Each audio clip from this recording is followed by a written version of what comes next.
Hey everyone, welcome back to another episode of Entitled People. As usual, it's time for more Reddit stories, so let's get into it, guys. Want my girlfriend? Threaten me? Take my whole crappy life. I had a girlfriend. We were bad for each other, and unsurprisingly, she was cheating on me. I found out in a rather dramatic way and had a full-on mental breakdown. Dude who she was cheating on me with had been fed a bunch of lies to keep him from talking to me, and he started threatening me with violence. Long story short, we broke up. She moved out of our place and into his place. I started therapy. A few months goes by and I realize in therapy that I wasn't just busted up about my ex-girlfriend, but also my whole life. I decided to find a new job, a new place to live, everything. Got the ball rolling, and the day I got my new job offer, I saw an email come into our jobs at inbox at the company I was working for. I recognized the name as the guy who was threatening me, and now living with my cheating ex. So I referred him to my boss, talked about how he was great, I'd only heard good things, and hey, because I was putting in my 2 weeks, they should definitely hire him. Dude comes in for an interview. I'm on the panel. When we're in the room together alone, he's like, "Dude, I'm so sorry, bro, for all the things I said. Thank you so much for helping me out." I say, "No sweat. She always had good things to say about you, and I know she had a good picker. After all, she chose both of us." And we chuckled like polite people. He actually does okay in the interview and gets the job. That job was a shit show. I'm not exaggerating when I say that it is the worst job I ever had. The place that I was moving to was paying twice for a third of the work. I was so relieved to be leaving. When I moved out of my place a month later, my landlord asked if I knew anyone who was looking. Gave her the guy's phone number. That apartment was charming as hell when you first see it, but was similarly absolute trash. But you didn't know that until you were living there. My buddy from my old job told me he got the call for it at work and jumped on it. So I knew he had my old crappy job, my old crappy place, and my old cheating girlfriend. I hope he enjoyed my life more than I did, but somehow I doubt it. I do know that they broke up about 2 months later. Entitled woman wants man with cancer's chair. This was over 20 years ago. I was invited to a coworker's wedding and it was small budget / big energy. The ceremony was to be in a garden, and there was going to be more people than seats. The invitation politely asked that the seating be for immediate family and those who might need it more than others. I arrived and met my other coworkers. We were all young and fit then, so standing was no issue for us. We were there early and got a spot near the front and close to the chairs. The chairs were in 2 sections with a path in the middle, and the front row of each section was reserved for the bride and groom's family. The rest of the chairs were up for grabs. A couple arrived, both late 20s, and took the seats at the end of the row behind the bride's family row just near us. The man of the couple did not look well, and his hair was missing. A few people made their way over to say hello to him. He smiled as he talked, and he looked happy to be there. The chairs filled up fast with older attendees, and people that arrived after that took standing places at the sides like us. I checked my watch, and start time was not far away. A few minutes later, I saw a young woman walk in. She was in her early 20s, and she walked along close to the chairs, looking around as if she was searching for someone. She got all the way up to near us. Then she tapped the unwell man on the shoulder. I thought she might have known him until I heard her say, "Excuse me, can I have that seat?" He looked at her as if he didn't understand, so she helped him by repeating, "Can I have that seat?" "Why?" he asked, and I thought the same question. "Because you're a man and I am a woman. You should be a gentleman and offer me that seat." Every conversation nearby suddenly stopped. People turned and looked. The bride's family in the front row must have known this man, and they all turned around.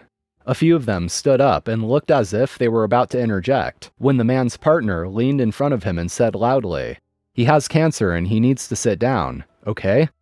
The young woman looked around and realized that she had a lot of attention. How was I supposed to know? She protested and then walked quickly away and disappeared in the crowd behind the chairs. End note. The wedding went well after that. I spoke to my coworker when he returned from his honeymoon, and the man was his wife's cousin. The young woman was his wife's coworker, but they were not close. I did learn over the years that followed that the man ended up beating the cancer and became a father. I do not know what happened to the young woman because I never asked. Total stranger abandons 4-month-old baby with me. I have a 6-week-old baby. In a bid to get out of the house, we went for a walk around a nearby outlet village. In case these are UK specific, it's basically an outdoor shopping center. Inevitably, my baby got hungry, so I popped into the family room to feed her. The family room in this particular location consisted of a chair for breastfeeding and some counters with changing mats on them. Crucially, there was no lock on the door. I set up on the chair and start breastfeeding. After a few minutes, another lady with a pram opens the door. She asks, "Do you mind?" And I wrongfully assumed she meant, "Do you mind if I come in to change my baby whilst you have a boob out?" Boy, was I wrong. I told her it was no problem for her to come in, and asked how old her baby was whilst she navigated getting the pram through the door. She replied, 4 months, then proceeded to park the pram next to mine, put the brake on, and leave. I'm assuming she went to the toilet. I'm at least hoping that was the case. But I don't know what she was expecting me to do if her baby started fussing, or someone else came in. Luckily, I was still feeding when she came back, so hadn't needed to leave. The real kicker was I saw her again later on, and she had 2 other adults with her, who absolutely could have watched the baby for her, rather than trapping me into unintentional childcare. You know, it's pretty funny how so many parents have such blind trust in other parents, just because they're also parents, which I personally think is a pretty irresponsible mistake. Just because a stranger also has a child of their own, does not automatically make them a trustworthy person to also leave your kid with. I am going to use your electricity. There's been a broken down truck on the road next to my house. It is literally covering an entire lane of the road facing the wrong direction. It's got a trailer attached to it, which makes it even a bigger obstacle to see around. I have finally had enough, and yesterday I called the non-emergency number after I almost hit a kid on a bike who was swinging around the truck and trailer into traffic. About 40 minutes after I called, there's a knock on my front door. A gentleman I have never seen before, to tell me that he owns the truck and trailer broken down on the road. He tells me that he needs access to electrical to fix his truck, so he's going to tap into the outside outlet on the side of my patio. I stood there for about 20 to 30 seconds just staring at him, and the audacity. I finally just replied, "No," and closed the door in his face. Then I let my German Shepherds into the backyard, who absolutely do not like strangers. I really wanted to look at him and go, "What the hell, dude? Are you offering to pay for the electricity?" Of course, not because your issues should result in my having to pay, in addition to already having been inconvenienced. This is one of those situations where simply being nice and actually asking can go a long way.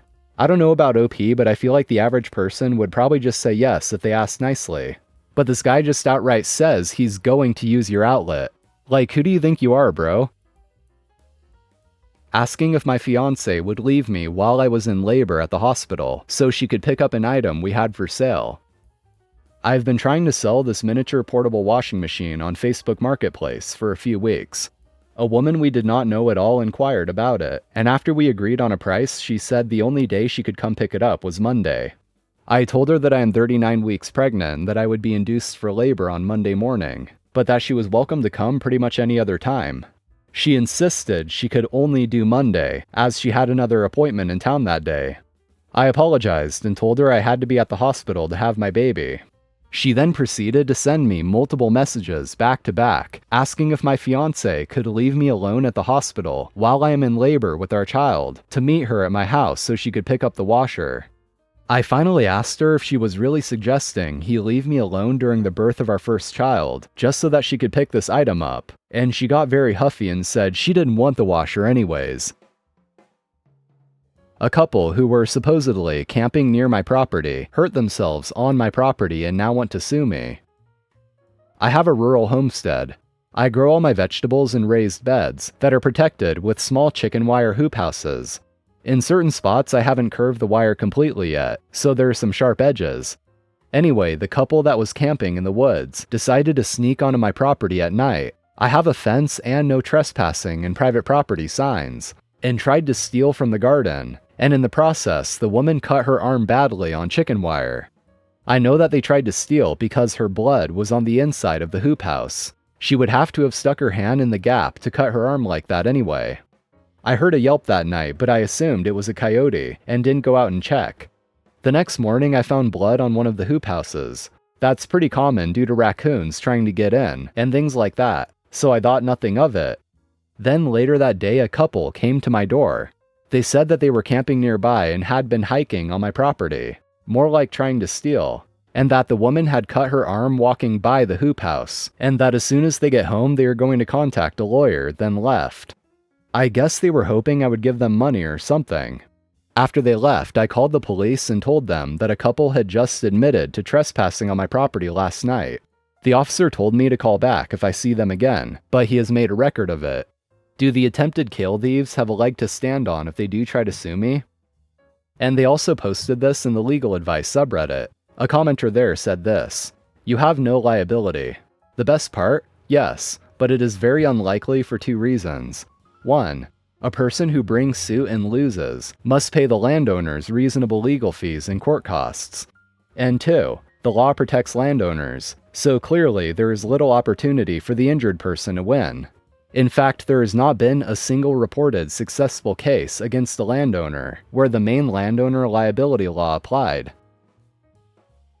So I think I figured out why the neighbor thinks he can use my driveway. A couple months ago or so, we put up a private driveway / do not enter sign. The 13-year-old kid next door mocked it daily, caught on Ring camera and saw him going on it also. Then one night, the private driveway sign disappeared, coincidentally around the time that the kid was hanging nearby the sign. Ring camera did not pick up him moving the sign, but more than likely it was him. I also spoke to him and his mother in the past, asking the kids to stay on their own property. That fell on deaf ears.